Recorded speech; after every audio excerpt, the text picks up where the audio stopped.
நான் பயந்து போனேன். இனிமேல் கிரிவலம் வந்ததுன்னா என்னைக்காவது லாக்டவுன் போட்டாங்கன்னா சத்தமெல்லாம் போய் கிரிவலம் வந்துட்டு வரணும். அவன் பாட்டுக்கு வரான் சார். திருவண்ணாமலையில அந்த இந்திரலிங்கத்தில் ஆரம்பிச்சானா 1 கிலோமீட்டர் பாப்கார்ன், அடுத்த 1 கிலோமீட்டருக்கு முறுக்கு, அடுத்த 1 கிலோமீட்டருக்கு இட்லி சாம்பார் சட்னி. அதாவது பரவாயில்லன்னு நினைச்சேன்.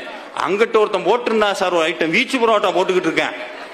இங்கிட்டு குருமா, அங்கிட்டு வீச்சு புரோட்டா, காளான், சில்லி, சுற்றி 14 கிலோமீட்டர் வரும்போது இவன் பிரசவம் ஆகிற அளவுக்கு வந்துடுறேன்.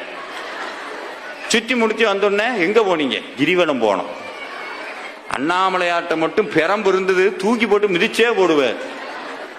அப்படியெல்லாம் போகக்கூடாது. அண்ணாமலைக்கு போகும்போது எப்படின்னா, அண்ணாமலைக்கு போகும்போது சாமி சொல்லுவார், வாரியார் சாமி சொல்லுவார், நடக்க நடக்க ஒவ்வொன்னா மறந்து போகணுமா. இந்த குடும்பத்தை மறக்கணும். அதையெல்லாம் எப்போ மறந்துட்டேன் சார்.